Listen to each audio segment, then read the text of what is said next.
જ્યારે આપણું મન ખૂબ અશાંત હોય, વિચલિત હોય, ત્યારે આપણે પેનિક મોડ પર જતા રહીએ છીએ. આપણી નર્વસ સિસ્ટમ એકદમ એક્ટિવેટ થઈ જાય છે. તો આ એક્સરસાઇઝ તમે પરફોર્મ કરશો તો તમને રિલેક્સ ફીલ થશે અને મન પણ શાંત થશે.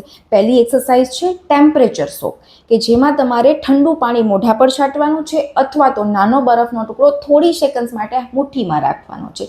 સડન ટેમ્પરેચર ચેન્જને લીધે તમારી નર્વસ સિસ્ટમ રિસેટ થશે અને તમારું પેનિક મોડ છે એ ડીએક્ટિવેટ. બીજી એક્સરસાઇઝ છે 3-3-3 રૂલ, કે જેમાં તમારે તમારી આજુબાજુના વાતાવરણમાં રહેલી 3 વસ્તુના નામ લેવાના છે, 3 અવાજને આજુબાજુમાંથી સાંભળવાના છે અને તમારા બોડીના 3 અવયવોની મૂવમેન્ટ કરાવવાની છે. બીજી ટેકનિક છે બોક્સ બ્રીથિંગ, કે જે તમારા હૃદયના ધબકારા વધી જતા હોય તો એને કંટ્રોલ કરશે, કે જેમાં તમારે 4 સેકન્ડ માટે ઊંડો શ્વાસ લેવાનો છે, 4 સેકન્ડ માટે શ્વાસને ત્યાં જ રોકવાનો છે, ફરીથી 4 સેકન્ડમાં એ શ્વાસ છોડવાનો છે અને છોડેલા શ્વાસને 4 સેકન્ડ માટે ત્યાં જ હોલ્ડ કરવાનો છે.